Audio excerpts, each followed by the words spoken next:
Hello, Star Trek fans, and welcome to the Rebinge Deep Space Nine podcast. My name is Kim. And my name is James. And we're watching Star Trek Deep Space Nine from the beginning, one episode at a time. Welcome back to the podcast. Today we are on Season 7, Episode 23, Extreme Measures. This episode aired May 19th, 1999. Before we talk about this one, anything to say about last week's very long podcast about tacking into the wind? Oh, that was full of everything. Klingons, Cardassians, the whole schmear. Everything was in there. The only thing lacking, as you pointed out, was Kai Wynn. Yeah, she wasn't there, was she? No. We don't have her in this one either. She's busy being evil. We got to get back to that story. The last thing she did was throw Dukat out into the street. That was funny. Yeah, I still question the social services available to the Bajorans. It was symbolic, I think, written into the story. Well, last week's episode was very long, and you know that's when we're truly enjoying ourselves talking about Star Trek. I don't think we're going to have that same problem with this episode. No, this might be a little shorter, but it's not a reflection on the quality of the episode. No, it's just not as complicated. It's really just one thing that happens here. So, should we start? I guess so. In the cold open, Julian is recording a log, and he lets us know that Kira, Odo, and Garak have returned to the station. He's still made no progress on finding a cure for Odo, and Odo is looking worse and worse. Like I said, why isn't he bringing in those other augments? Yeah, he's still not getting help from anyone, of course. Well, hopefully he's consulting with people that we just don't see it. Odo asks Julian for a prognosis, and Julian hedges at first, but then he tells him he maybe only has a week or two to live. Why doesn't Julian go and call what's-her-name? She was smarter than him. Serena? Yeah, I don't know. I don't know why he doesn't call anybody, especially since he's struggling and he's not getting anywhere. I mean, at some point, don't you want to get some help? I don't know. Like I said, I hope he's doing it off screen. Well, he tells Odo he hasn't given up hope and he doesn't want Odo to either. Then Odo asks to see Kira, who comes in still in her Starfleet uniform, looking amazing. Yeah. Why is she still in the uniform? Because their mission's not done yet. Oh, okay. He tells Kira that the contraption Julian built for him has alleviated his pain, which is a relief for Kira to hear. And he is in, some kind of a fancy biobed. And very flaky. Yeah. And then he tells Kira that he wants her to carry on fighting with Damar and Garak and not sit here watching him die. He doesn't want this to be her last memory of him, like it was when Bareil died. Yes. Oy. She protests, of course, but when he says he also doesn't want the last thing he sees to be the pain in her eyes, she finally agrees, and she kisses him and they each say, "I love you." Well, she does say to him, "You'd be surprised how well I can hide my feelings." And I loved how Odo said, "Not from me." Exactly. They can't hide anything from each other. It was cute and tragic at the same time. It's so funny. While we're tolerating so many relationship debacles on this show, these two are so unbelievably respectful of each other. You know, it's hard to believe sometimes that it's the same show. Right. Contrast this with the way Miles and Keiko are written. Right. But I would ask you to cast your mind back to the episode Ties of Blood and Water, where Kira is eaten up by the memory that she wasn't there for her father when he died. Remember? Yes. Right. And so now here's Odo pushing her away. I mean, this is understandably quite different. Their relationship is in a very different place, but still, it's something that haunts her. It does seem to be, if you're emotionally attached to Kira, there's a good chance you will die. Oh, that's true. Yeah. But realistically, anyone who gets involved with a main cast member, if they're not a main cast member, they're doomed. Yeah, that's true. Well, it's TV. Oh, okay. And people can't be happy. Oh, yes. Meanwhile, in another part of the infirmary, Miles says he forwarded the schematics of the Breen weapon to Starfleet Engineering. Kira comes out and says she and Garak better get going, and Garak says they have several Jem'Hadar patrols to avoid on the way to Damar's rebel base. Sisko wishes them good hunting, and Julian tells Kira he'll do everything he can for Odo, and Kira just nods solemnly and leaves. Sisko asks Julian if he needs any additional help or resources. Julian says no, and then Miles finally brings Sisko into the loop of their plan. It's Miles who spills the beans. I did like that. And he's wanted to for a while. Yes. They tell him of their discovery of Section 31 infecting Odo, which makes Sisko say, what? Oh, yeah. And then genocide committed by people who call themselves Federation citizens. Sisko asks why they didn't fill him in sooner, and Julian points out that they really have no proof. And then he reveals that they sent a false message to Starfleet Medical to lure someone from Section 31 to the station. Miles' brilliant plan. Their plan is to capture this person and use a Romulan memory scanner on them to try and find info on a cure. And Sisko's like, oh, well, those are illegal. and this seems like quite a long shot. Julian agrees, but he says they're completely out of options. And we cue the theme song. Yeah, I liked how Sisko brought up the legal and ethical issues of using the memory scanner, Yeah. which makes me laugh because Julian isn't really one to worry about ethical issues. Well, If ethics seem to get in the way of what Julian wants, doesn't really seem to faze him. well, only in 2 cases. Yeah. Will he not care about ethics? Otherwise, remember, he's the one doing the holier-than-thou preaching at Sisko. Yeah. If it involves a woman he likes, then all ethics out the window. And 2, he has no problem sharing everybody's private medical history with anybody. Oh, that's right. Yes. Yeah, so those are the only 2 times.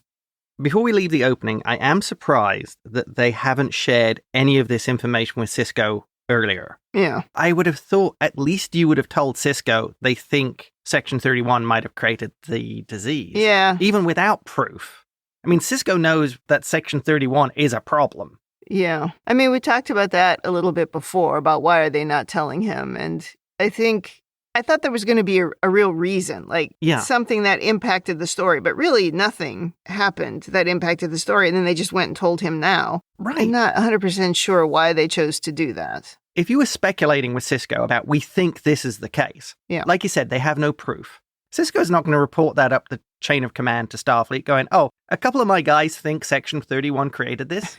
Yeah, you're just going to randomly make a phone call? I would think it's more likely with a captain like Sisko, you could have, if you like, a brainstorming session. For sure. You could discuss this with him and say, we think this is what's happened. They've seen him push the boundaries. I mean, they don't know what happened in the pale moonlight, but they've seen him push boundaries everywhere. So and support his staff, yeah. It's very strange. I think maybe if that had just happened in one episode and then in the next episode Miles had convinced Julian, that would have made more sense. But this has been going on for a while now. Right. Yeah.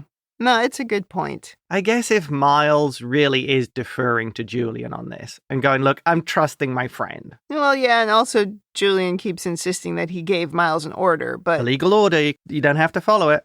But maybe this is also why Julian isn't getting any help. He's sitting on it. Finding a cure, but... Yeah. I don't know. He's being kind of a moron. Being kind of Julian. Late that evening, Miles finds that Julian has broken into Quark's to play darts because he couldn't sleep. He was trying to read, but he kept reading the same page over and over. And then he says, it was the best of times, it was the worst of times.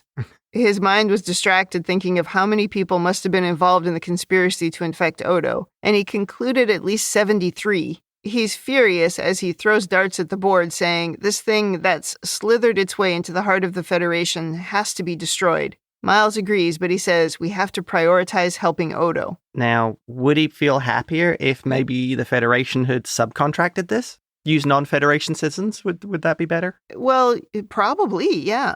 Because otherwise you have to tell yourself that there are people within the Federation who think this is the right way to behave. So maybe. I suppose if you're an idealist, everybody in the Federation should think the same way. Right.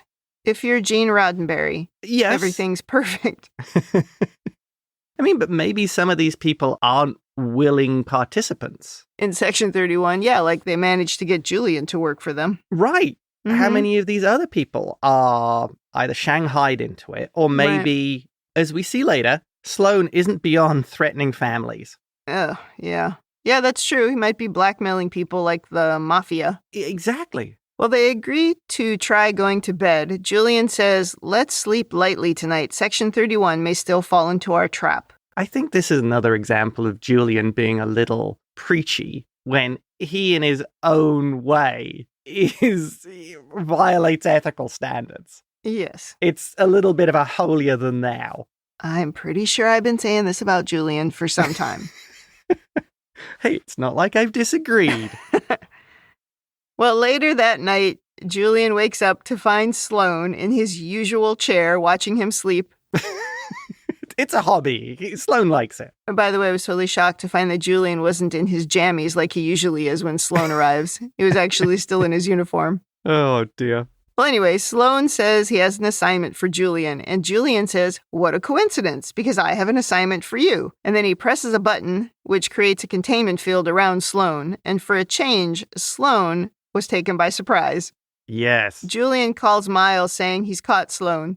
Sloan asks what Julian wants, and he's surprised a second time when he hears that Julian doesn't have the cure and he's been tricked. Ta-da! Sloan thinks Julian intends to turn him over to Starfleet security, but that is not the plan. Julian drops the containment field and shoots Sloan with a phaser, stunning him. Nice. I thought this was a real tactical error. There was no need to reveal all that information to Sloan. Yeah. I think that was a big mistake. I think if you'd kept it as they just wanted to find out who was involved, it would have been a different situation. But I don't know. Sloan seems pretty paranoid. I think the right thing to do would have been to tell him nothing. Yeah. Because later, when they're trying to get info out of him, he knows what he's trying to protect now, and he's in a weakened state. So I just think big mouth. Shouldn't have done that. I think Julian does like to crow about his own abilities. Maybe that's what he learned from that James Bond-like holosuite. Oh.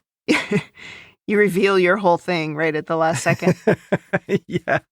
Well, later, Sloan finds himself on a table in another containment field, and he says hello to Miles and ominously asks about Miles's family, which rankles Miles, of course. He doesn't seem to be beyond threatening families or just bringing it up just as a casual side of conversation. Yeah, he has no problem doing that. And I imagine he also has no problem harming them. Well, it's for the greater good. Well, then Sloan tries to pretend he doesn't know the cure for Odo's disease, but Julian doesn't believe him. Julian shows him the Romulan mind probes, and Sloan does look a little concerned.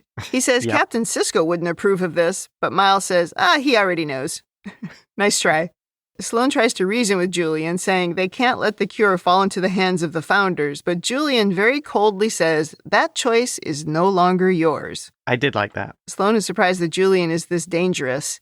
He says people like you would destroy the Federation given the chance, but fortunately there are people like me who will die to protect it. And then he, contorts his face, and Julian jumps into action, saying he's trying to kill himself by activating a neuro-depolarizing device in his brain, which I don't know how you could tell that from him just looking like he was constipated. It's a skill that all augments have. Yeah, that's what I put it down to. Julian says he has to stabilize him before he does irreversible damage, and we go into a dramatic ad break. Okay, 2 words here. Yep. Head bomb. In this situation, you don't have some neural depolarizer. You have a good old piece of explosive. So when he triggers it, bang. Oh, the head blows up. It's difficult, if not impossible, to get memories out of bits of brain matter splattered around the room. Maybe they couldn't get an explosive small enough that would do enough damage. I would think you could do something acidic, but then that would probably leak. Yeah. And I've watched Suicide Squad, so head bombs totally possible. Okay. I feel Sloan did not take enough precautions. Yeah. Got overly confident. Right. After the ad break, Julian says Sloan is stable, but he's managed to cause enough damage to lead to his own death, and he's likely to be dead within the hour. Miles can't believe he killed himself to stop them from curing Odo, but this makes perfect sense. I mean, Sloan doesn't care in the slightest about Odo. And Sloan is, in the truest meaning of the word, an absolute fanatic. Right. Julian isn't quite ready to give up. As long as Sloan is alive, they can keep trying. The Romulan memory probes won't work anymore, but he asks Miles for a multitronic engrammatic interpreter. And then later we see Miles and Julian working on something, and Miles is saying, this is crazy, and we have some technobabble now. That just seems to mean Julian's plan is to somehow form a neural link between his own brain and Sloan's dying brain. Couldn't they get their hands on a Beta Z? Maybe not in 40 minutes. That's all the time they have. Oh, if there's not one on the station, then no. Yeah. Okay. He intends to get inside Sloan's brain and find the cure. He's not really sure what he's getting into, but he says one of the advantages of being genetically enhanced is he's able to control his own vital signs. This is news. So when it's time to get out, he will raise his own blood pressure and the equipment will automatically break the link. Miles wonders what happens if Sloan dies while he's in his brain, and Julian says, well, worst case scenario is he'll die too. And then Miles says he's going with him. He says Julian needs someone with an ounce of sanity going along on the journey. So Julian says he'll get another bed. I do like how Miles seems to understand that Julian does need someone with a sense of reality. Yes, for sure. He would get himself into trouble. Yeah. But also why you wouldn't go and get a third person to stand there in case, it gets to 43 minutes or Sloan dies and you can pull him out. I mean, maybe they felt like they couldn't trust someone else. Like Esri, who I'm pretty sure you could trust. Mm-hmm. I guess Kira's left. Kira wouldn't have given up too easily, which would have been good. Well, now they're hooking themselves up and they have about 43 minutes to find the cure and get out. They get themselves connected, and when the neural link is established, they find themselves in a turbolift, which Julian says is just an abstraction inside of Sloan's mind. Yeah. The turbolift drops a bit, and I thought there was just a ton of wasted conversation in this scene. Do they need to make up time or something? I don't know. Because they're talking about it falling and whether or not they should hold on. It was such a waste of time. Eventually, the door opens, and a weirdly happy Sloan, dressed in casual clothes, greets them. He says there are some people he wants them to meet in the wardroom. Miles and Julian say they're kind of in a hurry and they want the cure for Odo. And Sloan seems to agree to help them, but when he tries to tell them the cure, it comes out all garbled. That was kind of cool. So Julian tries threatening him, but clearly some part of Sloan doesn't want to help them, and it keeps garbling up all the words. Right. So Sloan convinces them to come to the wardroom with him, and then they'll get the cure somehow. So they follow him into a small party in the wardroom where Sloan makes a speech to his friends and family. Again, another bizarre, long scene that I'm like, what is happening here? I really like this. Well, he makes a speech saying he's sorry for the pain he's caused them. Yeah. He dedicated his life to the protection of the Federation, and everything else came second. Julian and Miles are just looking at each other through this whole speech like, what the hell is this guy going on about? They seem very surprised at just what is going on here. Well, it's weird. It's a room full of people we've never seen before. Yeah. And a guy giving a very long speech about something. Basically, it's like Sloan's wake being given by himself. By him, yeah. Sloan says as he looks back on his life, he spent so much time living in secrets, it's like he himself never existed. Yeah. He apologizes to his parents and his wife and kids, and I don't know, it's a long speech followed by applause from the crowd. I thought this was fascinating. It was like just some huge level of regret that was living within Sloan that he couldn't express. Oh, so we're trying to show he was a bit more human than we thought. Right. Yeah, okay. It's the point where he says in it where he looks back on his life and he finds nothing. It's like he never existed. Mm-hmm. It's the sum total of the things he's done have been forgotten. Or never known because they were secrets. Yeah. And I could see that eating at someone like him if he believes he is this champion of the Federation and his organization is saving everyone. Yeah. The fact at the end of the day, nobody knows about his sacrifices, what he did, that in his eyes, he's a hero. Mm-hmm. I could see that sort of eating him. Yeah, I think you're right. Well, then his wife says being married to him was a living hell, which I found very funny because it's like just the most casual statement. Like she just walks up like, oh, hi, being married to this guy was a living hell. Yeah, well, she says to Miles and Julian, being married to him was a living hell. But thanks to you, all that's changed. And Miles replies, well, congratulations.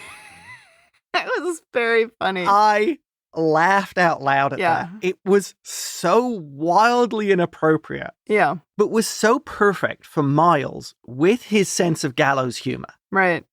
It also makes sense that this is from Sloan's point of view. Yeah. That his wife would be like, oh, but you fixed it. Everything's great. Look how great everything is now. Well, he's dead. And I think Miles could have also said, I'm pretty good at making widows. Just ask Bixby. Oh, yeah. And then the widow died. Yeah. Well, again, it's TV. Sloan asks his wife for the data pad he'd given her for safekeeping, and then Sloan calls his wife Muffin, which was just another weird, awkward moment in an episode of weird, awkward moments. Thank you, Muffin. Oh my God. But as he's handing over the data pad to Julian, the door opens and Sloan in leather shoots this kinder, gentler Sloan and says, I can't let you have that. And then everyone disappears as this new Sloan runs off. Julian and Miles now start searching the station for Leather Sloan. I think this was my favorite scene in the episode. I really liked the idea of it, of Sloan having his own wake. and the side of Sloan that was like a normal person, looking at all the crap he's done and regretting it. Interesting. I thought it was weird. I guess I'm looking at it through the eyes of we have 2 episodes of the series left. Yeah. And we're spending time with this guy. And it's not even with this guy. It's in his brain in a version of himself that didn't even exist. It's kind of like a holodeck episode. Exactly. I think that's in my notes later. It's like we just did a holodeck episode, yeah. Do you think part of it is also Sloan knows what he's doing is intrinsically wrong? That the ends don't justify the means? Well, I don't think so. But even this small part of him isn't saying he did the wrong thing. It's just that it was causing pain to his family. Oh. So, no, I don't think he thinks what he's doing is wrong. Oh, so it's more, I regret not being known as the hero, but I don't regret anything I do. Yes, this is another sacrifice I had to make. Oh, that they don't know what a hero I am. Yeah. That's what I think, yeah. Oh, gosh, so it's still like an ego boost for him of I'm still the hero. Yeah. Wow, that makes it really dark then. This is a relatively dark episode. Well, meanwhile, out on the real station, Ezri and Sisko have discovered Miles and Julian hooked up to Sloan in the science lab. Yep. Sisko calls the infirmary for a medical team. Oh, and I liked how Ezri said, well, I guess this isn't some sort of obscure meditation therapy. No, it is not. Jadzia would probably have said sex dungeon. Probably not that exact phrase, but something like that, yeah. Something to imply it. I could see it. It would be on our podcast. It would definitely be on her podcast. Back in Sloan's mind, Julian says they've been there for 23 minutes and they have less than 20 minutes left. All the doors they try are locked, and Miles is getting annoyed.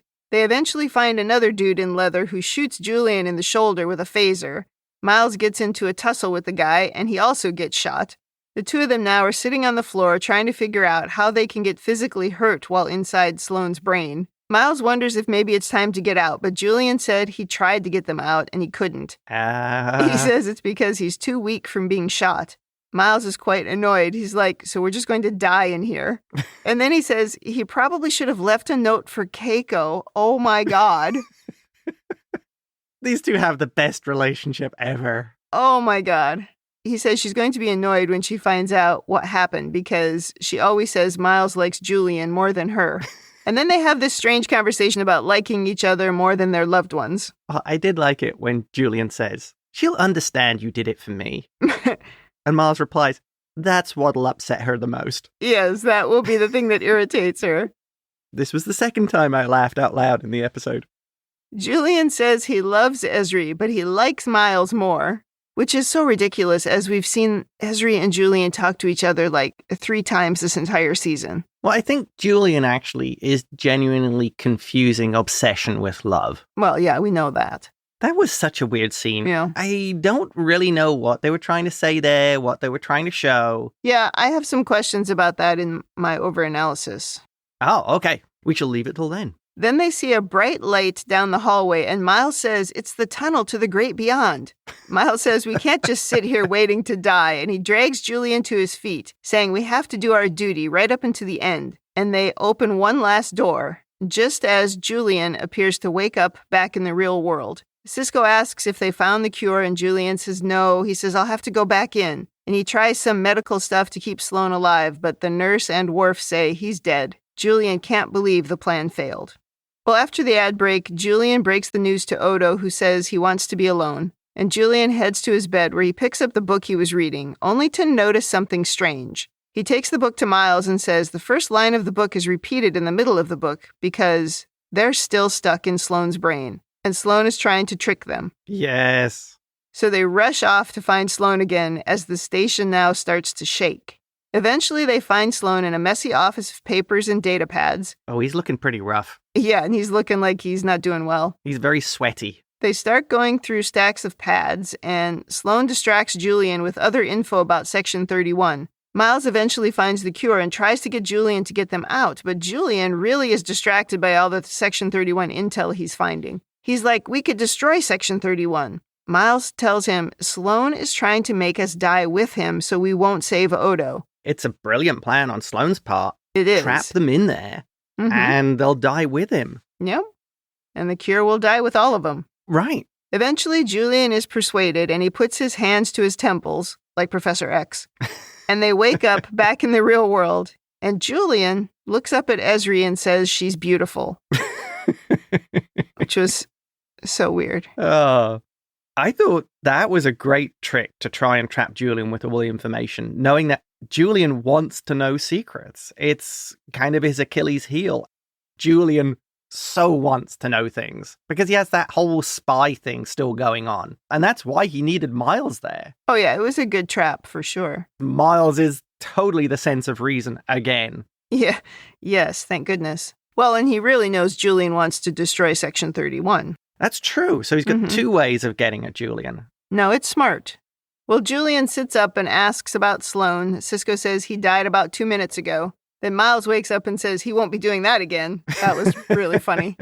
I expect there's a lot of instances with Julian where Miles says that. Probably true. Off to the infirmary, and Julian tells Odo the treatment is going to be painful, and Odo says to go ahead. And after some morphing, Odo seems able to hold his normal form, and he seems very relieved. Yes, he's back to Odo the uncrinkly. And after all that, we cure Odo in 12 seconds. Makes sense. With a hypo spray to goo. None of it makes any sense. But okay, I'll accept it. It would have been better if he just had like a spray bottle and just sprayed it over. Well, you can't give an injection to a bottle of goo. I think the point was he was just spraying it in a small area. Yeah. Off to a dark Quarks, and Julian says Odo will need a few days to rest, but he should be okay. Have they broken into Quarks again? Again, yeah. Because now Miles finds an old bottle of whiskey and pours shots for each of them. I mean, maybe Armin Shimmerman wasn't available for this episode or something. But you can open Quarks without him being there. Although if you think about it, we've worked really hard to not have too many people in this episode. So maybe we only had the extras for the wardroom scene and that was it. Oh. Julian looks at this old bottle of whiskey and says, "This is older than I am," which makes Miles say, "What? I'm drinking with a child." That was cute. They have a couple of drinks and Miles asks if he'd had more time, would Julian have been able to find enough info to bring down Section 31? Julian says we'll never know, but he's sure Sloan knew he had the perfect bait to trap him. But Sloan hadn't anticipated that Miles would be there to stop him. So Julian toasts Miles, and Miles says, "To friendship." And then off Miles goes to have dinner with Keiko. But then he stops to ask Julian if he wants to come along, and he says sure, stopping to throw a last dart at the bullseye. The end. That was quite a good ending. Well, what over-analysis do you have? Okay, well, let's lead off with, why would an experienced, skilled agent use exactly the same method to talk to Julian? Beaming in and sitting in the same chair.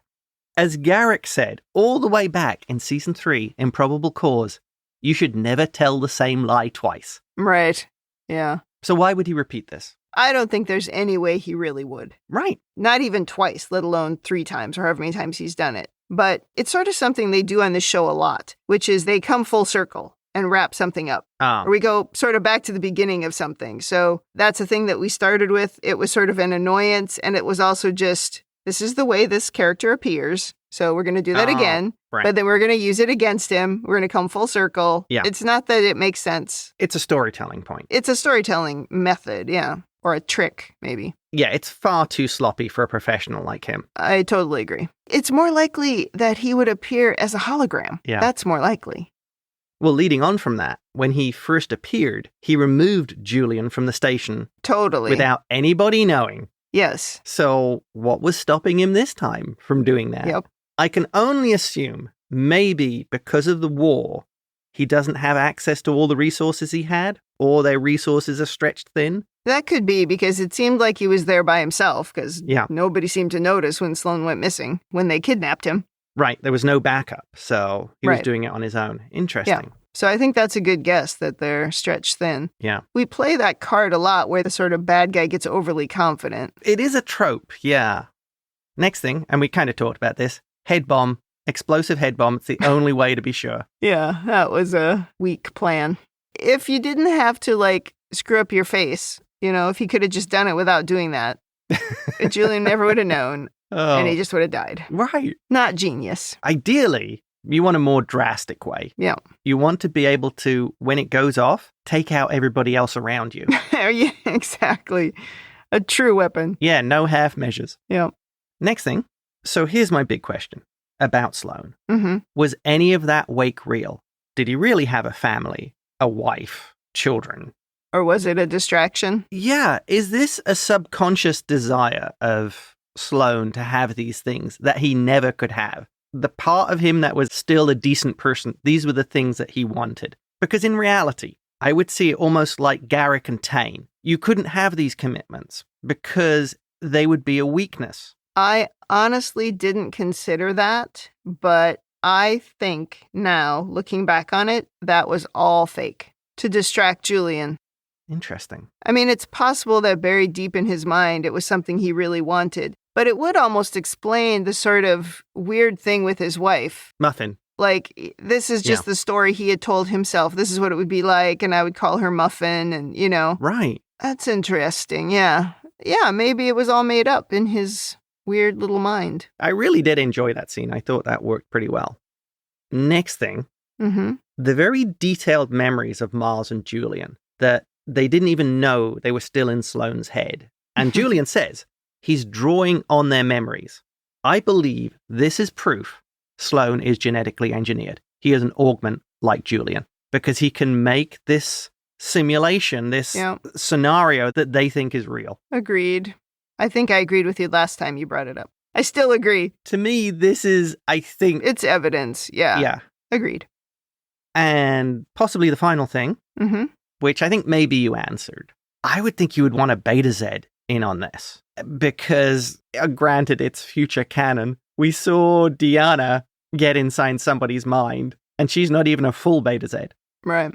Well, the problem with that theory is I don't think they had time, at least just within the confines of this episode. Yeah. But they would have had to find somebody that they knew they could trust. Who would that be?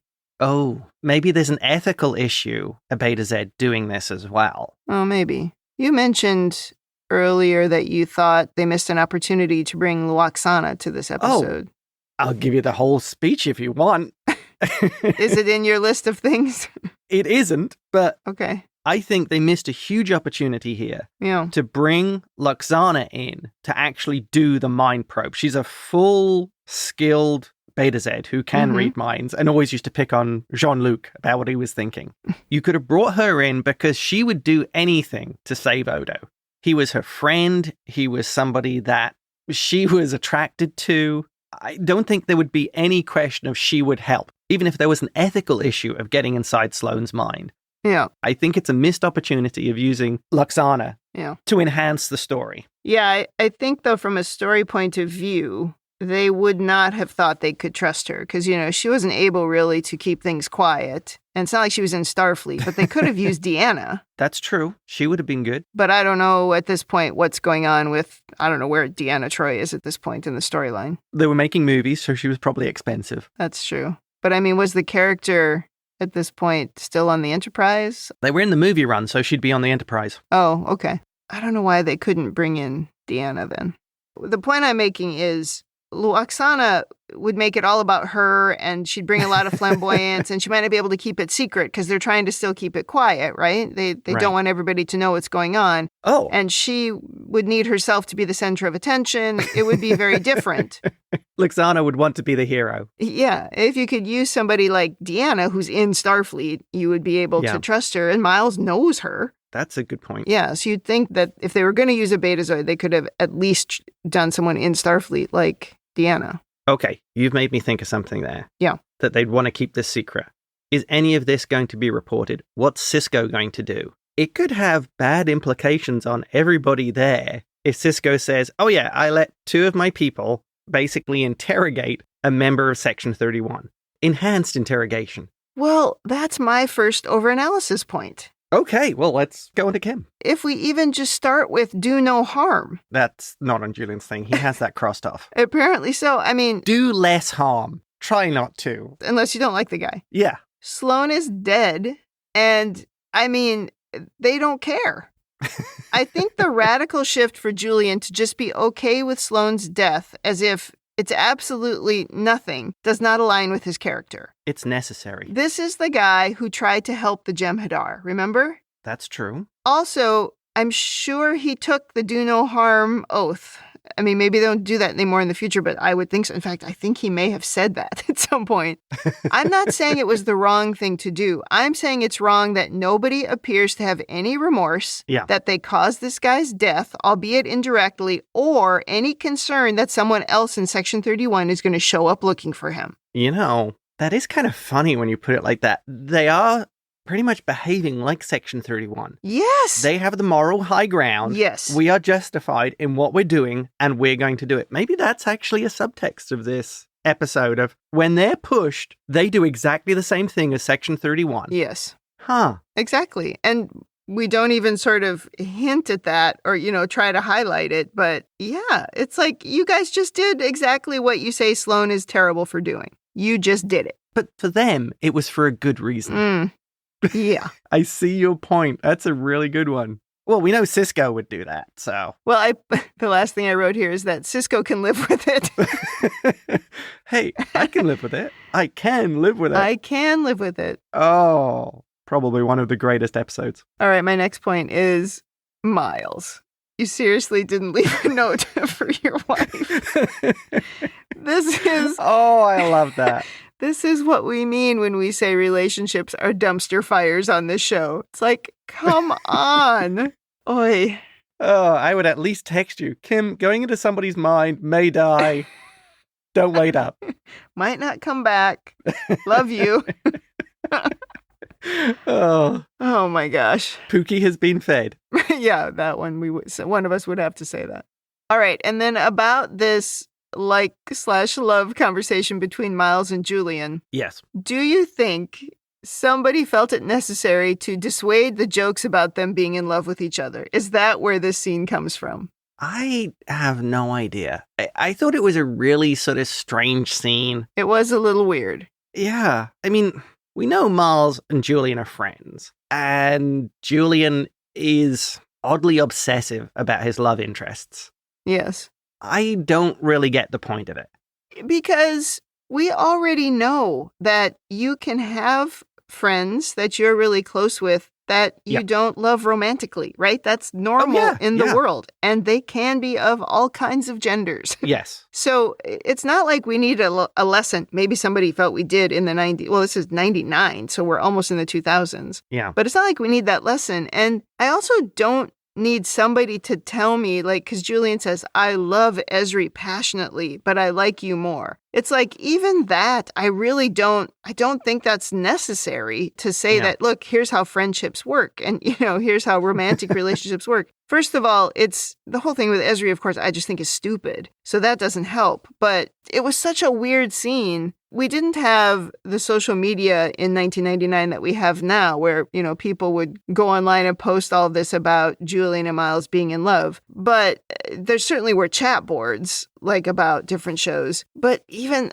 then, I just don't know. What were we trying to do here? Were we really trying to fight against something because we're so afraid of homosexuality? It's so dumb because it's clear they're not. Maybe. Yeah, I get it. You've told me 1,000,000 times. I get it. Okay. The one guy's married. The one guy's in love with somebody else. Okay. Just, it's fine. I could see Julian being bi. Yeah, maybe Julian is. But what I'm saying is they have already spent 7 years trying to tell us that he's not, because they're afraid of that on this show. Oh, do you think that could be it? That it's so frightening to the producers? Maybe we're looking for a more nefarious thing than existed, because sometimes on this show, they just think they're being funny. Oh, maybe they thought this was funny. We are actually overanalyzing it. Maybe we have overanalyzed it. The thought was just to be funny. It's possible. It is possible. And it was funny. There were a few things in there that were funny. Yeah. My summary would be, I have no idea what they were trying to tell you in this scene. I'm going to guess we overanalyzed it and they thought they were being funny. In the same way with the Ferengis, where they would do sexual harassment and think it was funny. Yeah. If it happened in the age of social media, I would guess they were just terrified someone might think one of them was bi. Okay. Here's my next point. Okay. What was the bright light? I think it was maybe a distraction by Sloan. Sloan has clearly quite competent mental abilities. Mm-hmm. So I think that was just a way for Sloan to distract them. He wanted to delay them, so this was just another piece of that. Are you sure it wasn't Sloan's tunnel to the afterlife? Oh, interesting. I did not see it like that. Because that's what Miles said. It's the path to the great beyond. And maybe it was. I saw it just as all part of Sloan's deception. Look, this is a very religious show. I wouldn't be surprised if somebody actually was putting that in there. Oh. Well, there were no prophets, so it can't have been that good in Afterlife. Are you sure? Maybe the prophets were the ones who put the light there. He's right by the wormhole, that's true. Mm-hmm. He's not a Bajoran, though. They only let Bajorans in. That's true. Like the Klingons into Sto-vo-kor. Oh, well, Klingons, Jadzia is in Sto-vo-kor. Oh, that's true. Well, she was married to a Klingon. Yes. I think it was the Great Beyond. Really? It was the bright light calling to Sloan. Oh, that's pretty good. It just wasn't going to lead him to heaven. It was going to lead him somewhere else. He might have to pay for his crimes. Or, even worse, he was right all along. Oh, geez. Sloan is actually the only one who is in the right here. Yeah. Well, my last overanalysis point is that Miles was the true hero in this episode. Yes, he had the best lines. He got Julian on his feet when he'd given up. Yep. And then he got Julian out at the end. I would agree. And he had the best sense of humor. And he told Sisko. If he hadn't told Sisko, they might not have knew what the heck was going on when they found him. Oh, that's a good point. Mm-hmm. Yeah, they would have thought it was a sex dungeon. No, James. They just liked each other. Oh. We already covered that earlier in the episode. Oh, dear. All right, moving on. Yes. Women in the future. Julian wakes up and tells Ezri she's beautiful, and I wanted to vomit. How am I not surprised? I mean, I'll have to allow it because he just had a near-death experience, but maybe I haven't said this in a long time, but this is her place of work. Stop harassing her. He might have said the same thing to Sisko. Well, that would have been way better if he saw Sisko and said, "Oh, you're so beautiful." That would have been amazing. Otherwise, there's just not many women in this episode. I did, though. I laughed out loud when Sloan thought his wife would really just be cool saying, being married to this guy was a living hell. It was the way she said it. Like, just matter of fact. Like, right. Haha. That was funny. Muffin got to express her true feelings. Yeah, right. If she actually existed. I like your idea that she was just a figment of his imagination. Yeah. All right, let's move on to rating. Thumbs up, thumbs down, or neutral. What is your rating? Despite a few flaws, this is a thumbs up. I remember watching it originally and enjoying it, and I think, for me, it's held up over time. There are some clunky bits, and I like what Miles did in the episode. Like you said, he's really the hero. He has some of the funny lines. It's almost, in a way, it shows how Miles and Julian together almost make a competent person. Yeah, I think that's legit. Like, Miles is the common sense to Julian's extreme intelligence. Right, yeah. So, I'm going with thumbs up. Well, I thought this episode was a real letdown from last week. It's that roller coaster ride, I think, that we've been on all season. Well, last week's episode is pretty hard to top in any show. It's amazing, really. Yeah. And then, I mean, it felt like sort of a waste of an episode. You know, we're down to only 2 left. Yeah. And this was like a hollow episode that didn't really happen. You're right. I feel like we could have done this much quicker, or maybe in a way that was more exciting, to get the cure for Odo. I'm not sure, but it felt like a waste of time that we spent an entire episode in Sloan's head when we only have a couple of episodes left to go in the entire show. I have a suggestion here. Yeah. Perhaps they could have made Odo show symptoms of the sickness earlier, and then have this episode, maybe 4 or 5 episodes earlier, and have Julian working on the cure. Yeah. And you could do a partial story of Julian having to find one of the chemicals or one of the minerals that is extremely rare to actually, make the cure. So you could have made a sort of a longer but a more detailed story out of it. Yeah, that's a good idea. I think even if it had just been a couple of episodes sooner, even if it had just been 1 episode sooner, it would have been less disappointing. But I think I'm going to give it a neutral. Oh. Because I like the outcome. Yeah. And there was a little bit of humor in it. which I appreciated. And it wasn't terrible. It was just misplaced, maybe. Yeah.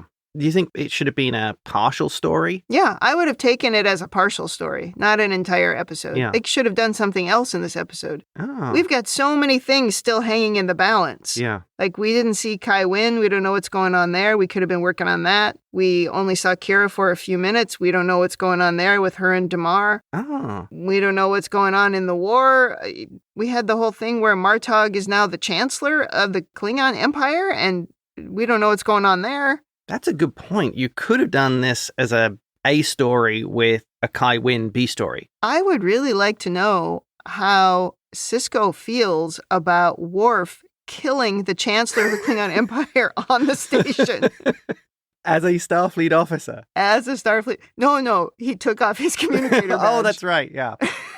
So, yeah. It's like what happens in Vegas stays in Vegas, oh. I guess. I would really like to have seen some reaction to that, some follow-up, but no, we have this. Oh my gosh, that would be funny. So let me get this straight. As a Starfleet officer, you killed the Chancellor of the Klingon Empire. At some point, if Sisko just listed off all the crazy crap that was going on with all of his crew, it would have been hilarious. This guy's killing the Chancellor. This guy's trying to kill a spy. It's like, what is happening? Kira is teaching the Cardassians to be revolutionaries. Yeah. That's a great point. All right, that wraps up Season 7, Episode 23. Come back next week for Episode 24. I should probably say this at the beginning of the episode next week. Try to remind me. But when we switch from Deep Space Nine to Voyager, we will switch from the podcast named Rebinge Deep Space Nine to Rebinge It. That will be the name of the new podcast when we switch to Voyager, so please look for that. And I think that's all I have to say. So, in the meantime, if you would like to send us your own over-analysis of this or any episode, or if you just want to say something nice, you can email us at rebingeit@gmail.com, or you can hit us up on the social media platforms, the thing that used to be called Twitter and Threads and Instagram, all at Rebingeit. And we're on YouTube at Rebingeit. I always forget about YouTube. And you can also join the Facebook group, facebook.com/groups/Star Trek TTM podcasts. Thanks for joining us on the Rebinge Deep Space Nine podcast. That's it for me. And that's it from me.